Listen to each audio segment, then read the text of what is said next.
السلام علیکم ورحمۃ اللہ وبرکاتہ۔ الحمدللہ وحدہ والصلاۃ والسلام علی من لا نبی بعد، اما بعد فاعوذ باللہ من الشیطان الرجیم، بسم اللہ الرحمن الرحیم۔ ناظرین، خواب کے اندر پولیس اس کو دیکھنا، اس کی کیا تعبیر ہوتی ہے؟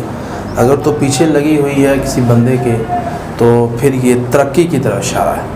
اسی طرح پولیس آئی ہے، گرفتار ہو گیا بندہ، گرفتار ہونے کے بعد اس کو قید کر دی، بند کر دیا گیا، قید کر دیا گیا، تو پھر اس کی تعبیر ہوتی ہے کہ اس کے دین کی گمراہی کی وجہ سے اس کو کوئی غم ملے گا، دین کے اندر گمراہ ہونے کی طرف اشارہ ہے۔ خواب کے اندر پولیس آئی ہے، اس نے کسی کو قیدی بنا لیا ہے، تو یہ دنیاوی غم سے نجات۔ اسی طرح خواب کے اندر مرنا، یعنی کہ بندہ اسے پھانسی دی گئی تو یہ زندہ ہونے کی طرف اشارہ ہے، یعنی کہ کوئی اس کا کام ہے اٹکا ہوا، بند ہے رستہ، وہ کھل جائے گا۔ اسی طرح قیدی کو رہا کرنا جزیے سے، پولیس آئی ہے، قیدی کر لیا بندہ، اس کے بعد جزیہ لیا گیا، اسے رہا کر دیا گیا، تو یہ دولت اور خوشی کی طرف اشارہ ہے۔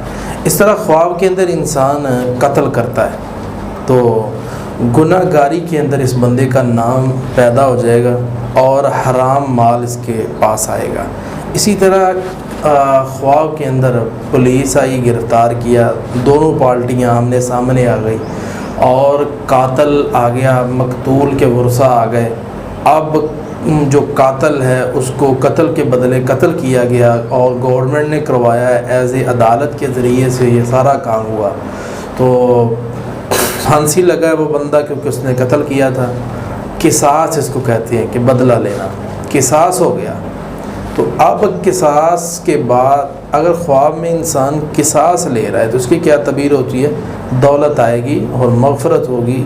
اسی طرح خواب کے اندر انسان قبر کو دیکھتا ہے، بندہ قبر کو دیکھ رہا ہے، تو یہ ترقی اور لمبی عمر کی طرف اشارہ ہے۔